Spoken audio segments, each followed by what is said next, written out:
أنه اليوم الولايات المتحدة وخاصة الكونغرس بصدد اتخاذ قرار باعتبار جبهة البوليزاريو إرهابية، جماعة إرهابية. هاد جبهات البوليزاريو فيهم خوتنا، فيهم ولاد عمنا، وفيهم بكل حال لم نقل كلهم جلهم مغاربة. أولا نحن لسنا مغاربة حتى يعطى لنا الحكم الذاتي. نحن لم نكن مغاربة ولسنا مغاربة ولن نكن مغاربة. إذن يبدو أن قادة حزب العدالة والتنمية مستعدون من أجل العودة إلى كرسي أو لرئاسة الحكومة إلى التحالف حتى مع الشيطان إن لزم الأمر.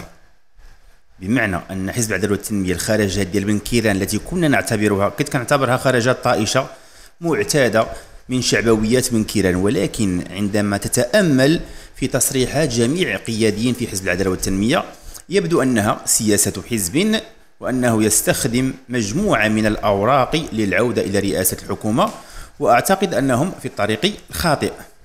عبد الله بوانو أحد أبرز القياديين في حزب العدالة والتنمية يرفض تصنيف جبهة البوليزاريو على أنها منظمة إرهابية، ويتبنى موقف الجزائر، كيتبنى الموقف ديال الجزائر، كيعتبر أن البوليزاريو ليست منظمة إرهابية، ويتبنى الموقف ديال كابرانات الجزائر. نخليكم مع شنو قال بوانو ثم نعود للتعليق عليها. نأمل أن تخرج قضية الصحراء المغربية من اللجنة الرابعة مما سمي بتصفية الاستعمار. هذا الشيء كله نرجوه، ولكن نرجو معه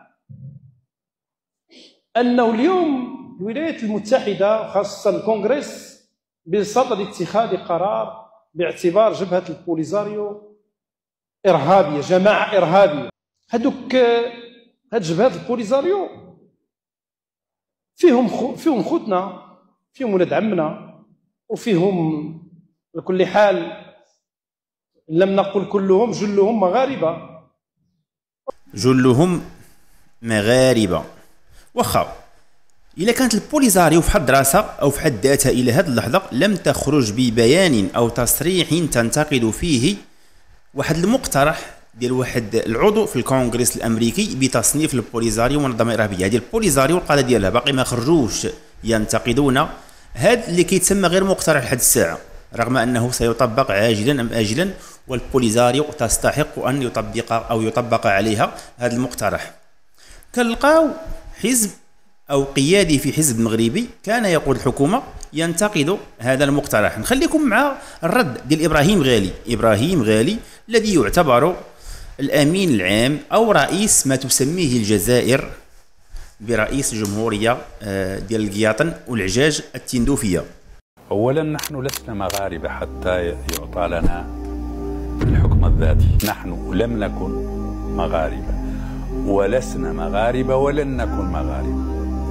وهو امر مفهوم انك ماشي مغربي، لانه الخيانه ليست من طبع المغاربه، بمعنى انك انت بالخيانه ديالك والدماء ديالك من الواضح انك لست مغربي، ولا يشرف المغرب ان يكون لها ابن مثلك. ومن يقول ان البوليزاريو ابناؤنا او ابناء المغاربه فهو ايضا مثلهم، لا يشرف المغرب ان يكون من هذه الدوله، فما بالك ان يقود تنظيما حكوميا. وكنتمنى الرساله تكون وصلت. علاش؟ بما او بحسبه بسيطه، لان اولا البوليزاريو واحد النسبه، او ما غنقولوا المغاربه اللي كانوا في الاول طالبوا بالانشقاق، واحد النسبه ديال 10% اللي كاينه في مخيمات تندوف، ما تبقى كلهم جزائريين موريتانيين ماليين. ثم واخا يكونوا حتى مغاربه، مادام تخرج وتمشي لدوله معاديه وتبدا تضرب المغاربه، يكفي الشهداء ديالنا من الجيش المغربي على الحدود باش انك ما عمرك تقول ان هادو الاخوان ديالنا. في وقت من الاوقات كان الملك الراحل الحسن الثاني طيب الله ثراه تيقول ان الوطن غفور رحيم، ولكن كنظن ان اليوم هذه الكلمه مابقيناش سمعناها في الخطابات الملكيه، وما كنظنش ان المغرب باقي كيتبنى هذا الموقف، لحقاش اتضح ان البوليزاريو تنظيم ارهابي. ونعطيك واحد المعادله بسيطه باش تفهم انت السي بوانو.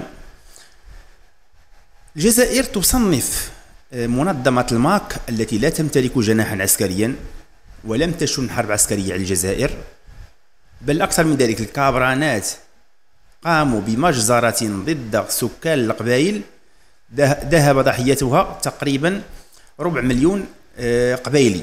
ورغم ذلك الجزائر تصنف البوليزاريو كمنظمة إرهابية.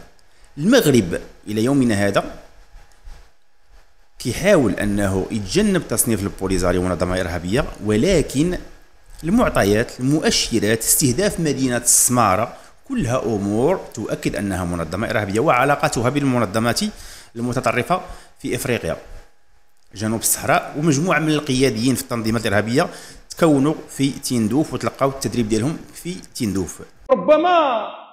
ربما أن الطلب ديال الإخوان ديالنا في الجبهة بأنه الحكم الذاتي كما هو اليوم مطروح يحتاج إلى كثير من التفاصيل. نحن ندعوهم لكي يساهموا بنفس إيجابي في هذا الحل وفي هذا المقترح الذي كل الدول، على كل حال كل الدول أو جل الدول، أزيد من 160 دولة تعترف بمغربية الصحراء. 3 من 5 في مجلس الأمن، وحتى 2 الآخرين ما صوتوش ضد لحد الساعة. ولذلك آن الأوان لكي ندعو إخواننا في الجزائر والإخوان ديالنا في جبهة البوليزاريو إلى التعقل وإلى المساهمة في بناء المغرب. إخوان ديالنا في الجبهة كيصف البوليزاريو أنهم إخواننا في الجبهة، وكيدعي أن البوليزاريو لا ترفض مقترح الحكم الذاتي، ولكن عندها بعض المؤاخذات على بعض البنود ديالو. هادشي اللي تيقول، رغم أن إبراهيم غالي قال صراحة نحن لسنا مغاربة لكي يمنح لنا الحكم الذاتي.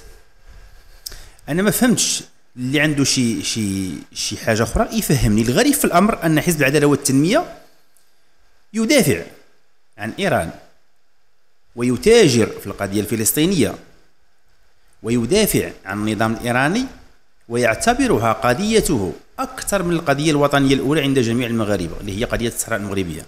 في الوقت اللي كتلقاه كيدافع على إيران 100% وكيتاجر، ما كنقولش كيدافع لحقاش كما عند إيران أجندات في فلسطين، حتى الجزائر تتاجر في القضية الفلسطينية. واليوم لقينا أن حزب العدالة والتنمية حتى هو كيتاجر في القضية الفلسطينية، كيحاول يركب على الموجة مستغلا القضية الفلسطينية، وحنا شي كله واعين به. فاش تكون انت كتدافع على ايران اكثر ما كتدافع على القضيه الاولى لجميع المغاربه، فهذا امر يدعو للشك. واش عندك اجندات خارجيه تسيرك؟ واش كتحاول تشعل شي فتنه في هذه البلاد؟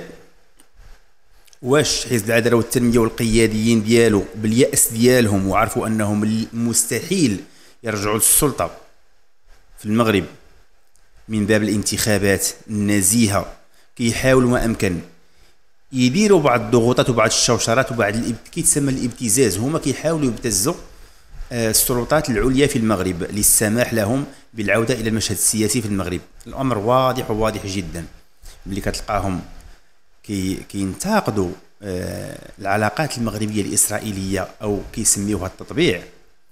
انا عندي غير واحد السؤال وتساؤل، اللي وقع على اتفاقيه تطبيع بين قوسين هو سعد الدين العثماني، كان انذاك الامين العام لحزب العداله والتنميه. ملي انت عندكم هذه المواقف والتوجهات في ذاك الوقت، علاش هاد القاده كلهم اللي خارجين اليوم تينتقدوا هاد الخطوه ما انسحبوش من الحزب؟